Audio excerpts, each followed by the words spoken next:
Hi, my name is Reed Silverne. The name of the show is Fed Pride. The reason it's called Fed Pride is because I'm a federal worker, retired, and proud of it. Today, for me, it is October 17th, 2014. For you, it's probably October 30th, possibly. And for most of the time that my show will be on, you will know the results of the election. But I will not. You will be looking through a time tunnel into the past to October 17th. And I will be talking about an election that will have already occurred before I tape my next show. So that's just the way things are. Who knows what the future holds or what I'm going to say in the next half an hour, 25 minutes. I pretty much know because I go over it before I walk on. Again, there's so many stories in the world going on. And if you watch TV, if you watch Fox News, or if you watch MSNBC, or if you watch any of the news shows, the big story now is Ebola coming to a hospital in Dallas with an errant traveler from Nigeria coming down with Ebola and infecting two nurses who tended to him. And of course, there's panic throughout the nation. Everybody's all worried about it. And on top of that, we have, I'm going to go all the way to West Africa, and I'm going to go to Liberia.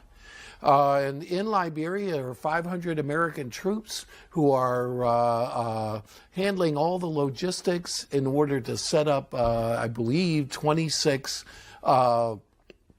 Ebola clinics and field hospital and who knows what else. And Ebola is spread to Sierra Leone and a little bit to Nigeria and to Guinea. 10,000 people have got it so far. 7,000 of them have died.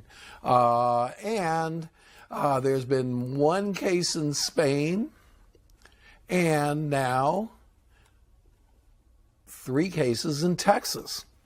And of course, the big scandal is that one of the nurses went to Cleveland, Ohio and back. Should we shut down the airport? Should we go into World War Z? My boy watched the movie World War Z and also read the book. And the book is basically a super pandemic of very, very easily transmittable virus that causes zombieism and takes over the world.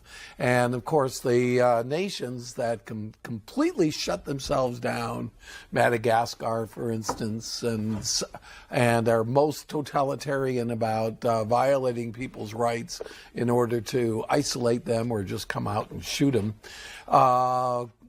survive the best. So they had South Africa, Israel, and so on and so forth. Are we in that situation? The answer is I do not believe we are in that situation at all. And on top of that, I'm not going to base this particular show on the Ebola crisis, even though in my time, in my moment, October 17th, 2014, you turn on the any one of the 24-hour news networks or even the news, and 2/3 of the coverage is about Ebola this or Ebola that, or this horrible thing happened, or this guy was selected. In fact, a guy was selected today to be Ebola czar, who's a politician, oddly enough, not a medical doctor, and everybody is having a fit or whatever.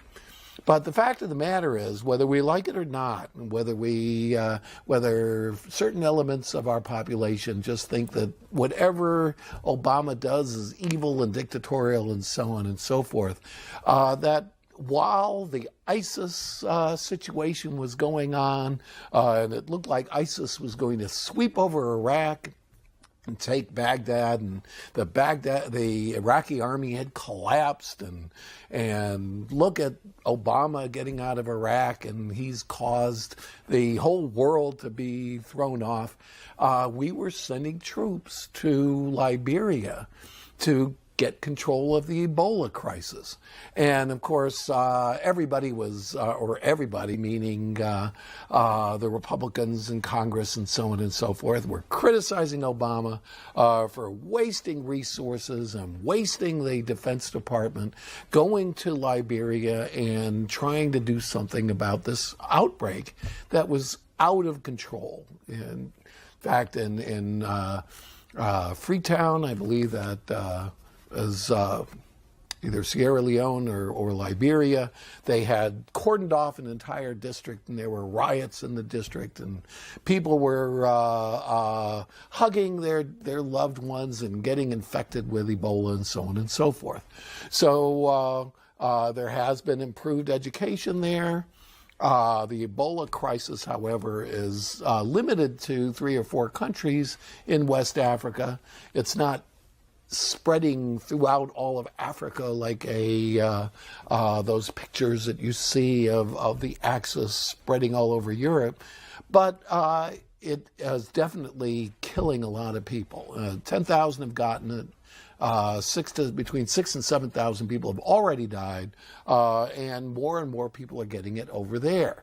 And now that it's spread through patient zero, a guy named, I believe, Duncan, who went to Texas, and they got rid of all of his bedding and stuff in a way that's completely unsanitary.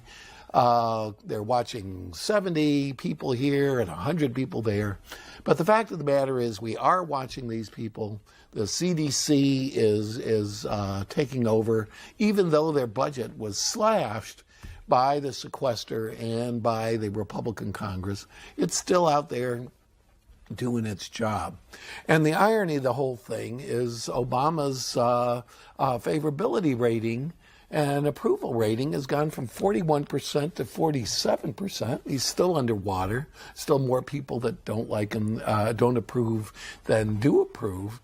But the fact of the matter is it's gone up because people are realizing that only the federal government, only the government of the entire United States, and only the CDC and the military and the NIH and so on and so forth could possibly keep this thing under control and keep this thing from going wild a month before the election.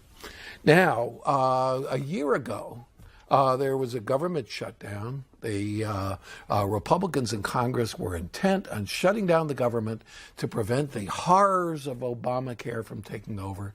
Now, right at an election that appears to favor the Republicans, there's no mention of Obamacare whatsoever, or hardly ever. A few on the Democrat side and none at all on the Republican side, because it hasn't been a disaster, and also because there's 20 million people, most of them young people between 18 and 26 who can stay on their parents' insurance, and people who went into the insurance pools, and most of all, expansion of Medicaid, which was not expanded in almost any of the Republican states except ours in Arizona and a couple others that got smart and said free federal money, and the higher taxes are already being charged on the people to pay for it. Let's buy it. And Brewer, of course, is no dummy, and she wasn't about to leave free money on the table. But a lot of states are. Texas, Florida, Pennsylvania, and some other states. And most of the Midwestern states, Kansas, Wisconsin, which has been taken over pretty much by Tea Partiers. And all of that has occurred, and there are 20 million people have insurance that otherwise wouldn't. Well, it's hard to say how many, but the uninsured rate has dropped from 18% at its height, at the height of the recession, down to under 12%, 11.8. And if the Republican states would just take the free money, take the money that's already being collected for to expand Medicaid, that uninsured rate can get down below 10%, probably 9%. Now, full coverage is still 5% uninsured. Why? Because there's no insurance coverage. They made sure of that in the Obamacare law, or the ACA, the healthcare law, that there would not be any coverage for illegal aliens or people who don't hold a valid green card. So there are estimates that that's 12 million people. There are estimates that are 15. But between them and their families, who their citizen children should be covered, but a lot of them aren't because the parents are afraid to go to the office or to call in to get them covered, leaves 5% of our population uncovered. So that's happened. And everybody thought that this incredibly horrible disaster for the United States called Obamacare, expanded coverage, socialism, dictatorship, or whatever, would be the big issue of 2014, and it's not barely being talked about. There are some issues, and the main issue that's going on in this election is that out of the every 2 years, 33 to 34, in other words, 1/3 of United States senators are elected. And this just happens to be the year that the class of 2008, everybody elected in 2008, is coming due again. 2008 was Obama's election, and a collapse of the economy, basic collapse of faith, let's face it, in the Bush administration, the previous administration, and in Republican rule in general.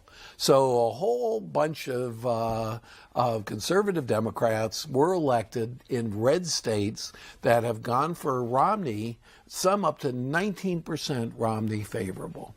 And when that occurs, there were 10 states that are in play, some because somewhat conservative, but long-term senators had retired, like Senator Harkin in Iowa, the wrong time at the wrong date, and just opened up these conservative seats for the Republicans to take over.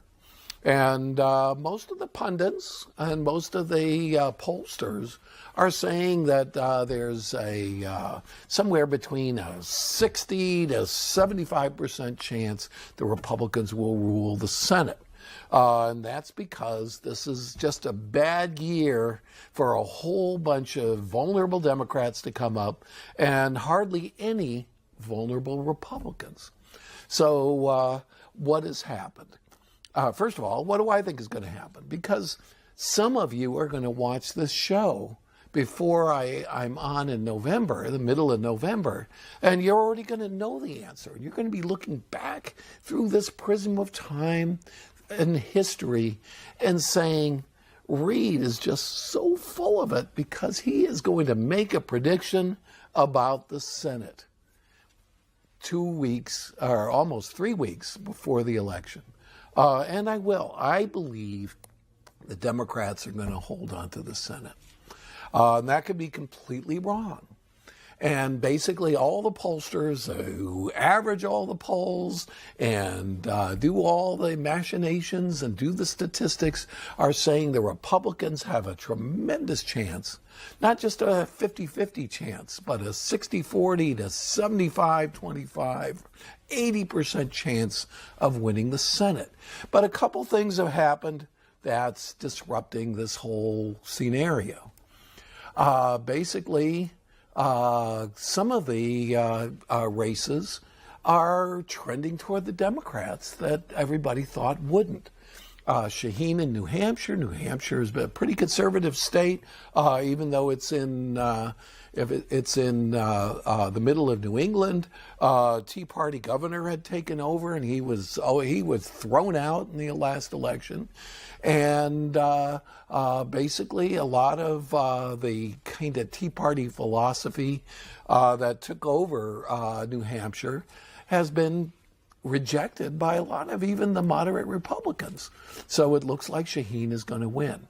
North Carolina, the purplest purple state, won by Obama in 2008 and 2012, controlled by Tea Party Governor McCrory, who passed the most egregious voter suppression ID voter ID bill, closed down all kinds of polling places and convenient places for Democrats, like college campuses and minority areas, allowed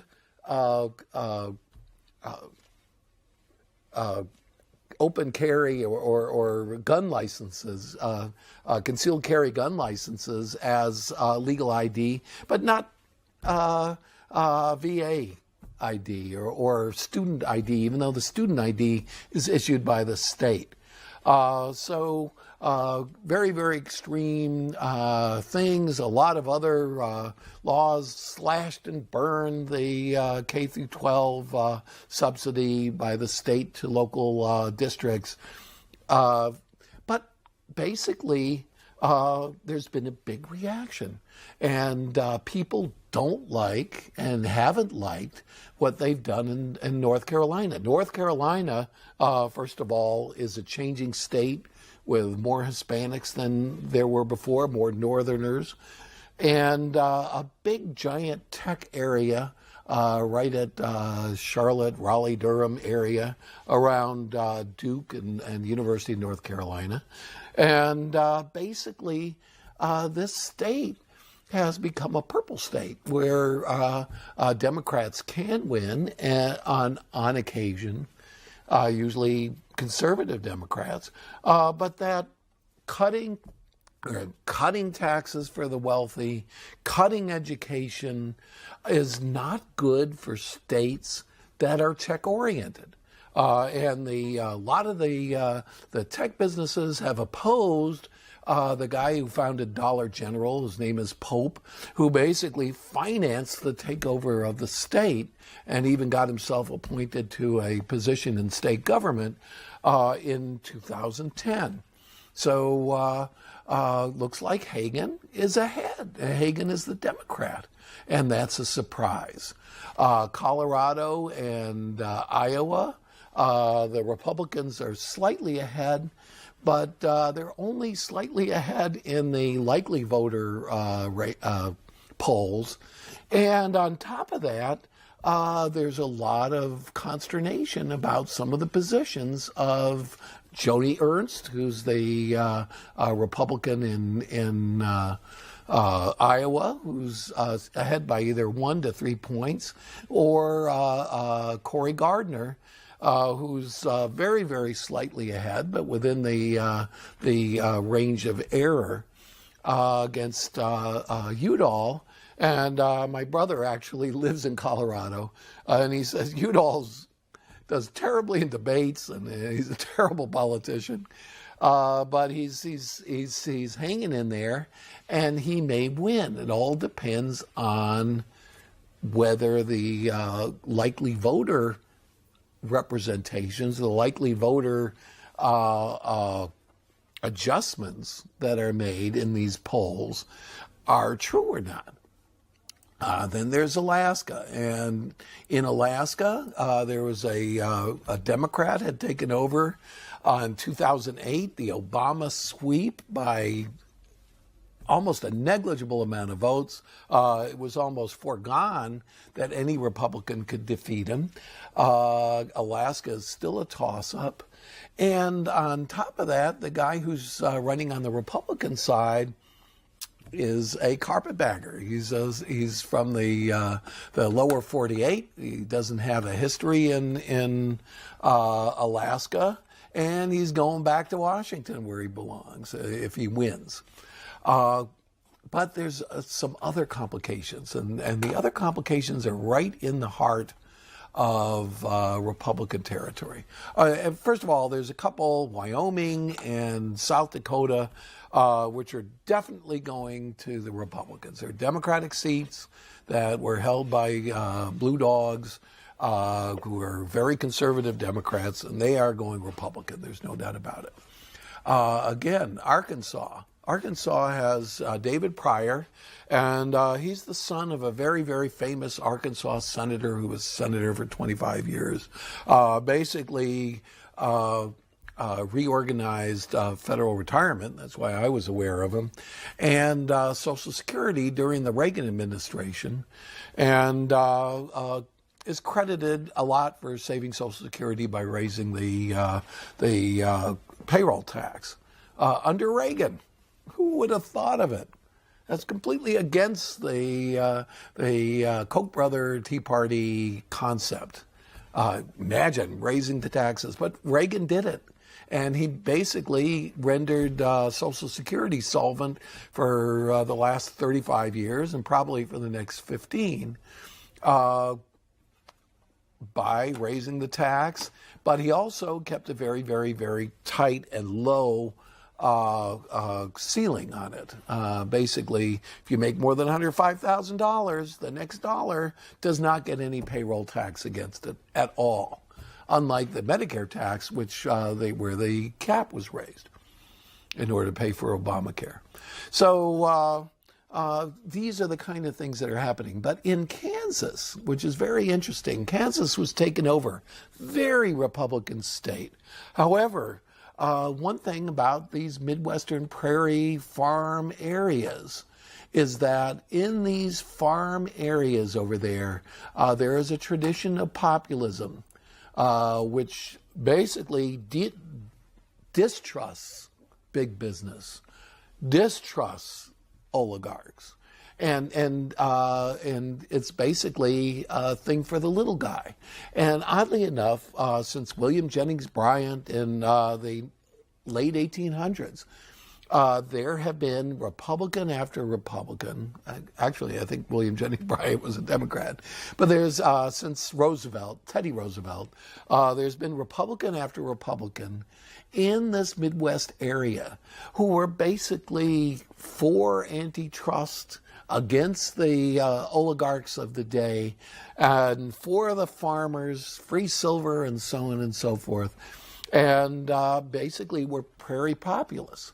And the Koch brother ideology, which is we must slash taxes for the wealthy because they create the jobs, never really was bought by these people.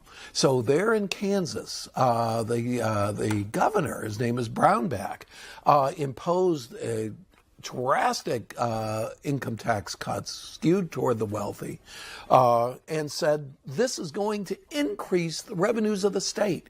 Well, the revenues of the state of Kansas collapsed. Half of the Republicans are now supporting the independent for senator and the Democrat for, or actually I believe it's an independent for governor. They've turned against the Tea Party in Kansas. And apparently the governor is barely holding on by a 0.4% lead. And the senator, who is named Roberts, who hasn't lived in Kansas for decades and basically calls his principal residence his residence in Washington, D.C., he is behind an independent who might caucus with the Democrats. And then we have, so that's one of the things, and then we have Georgia. And in Georgia, the daughter of probably the most beloved Democratic governor in the history of Georgia, Sam Nunn, Nunn Lugar, and a bunch of other very, very famous legislation, famous for being great in foreign policy. She is running against the non-Tea Party, a guy named Perdue. And Perdue was a Chamber of Commerce businessman who made his entire fortune in outsourcing. and who got an Excellence in Outsourcing award, and who stated in public that he was proud to be an outsourcer, and he was proud to remove these jobs from America and send them to China. And anybody who has a problem with that doesn't understand. And that's going to go to a runoff, as will another one. Thank you.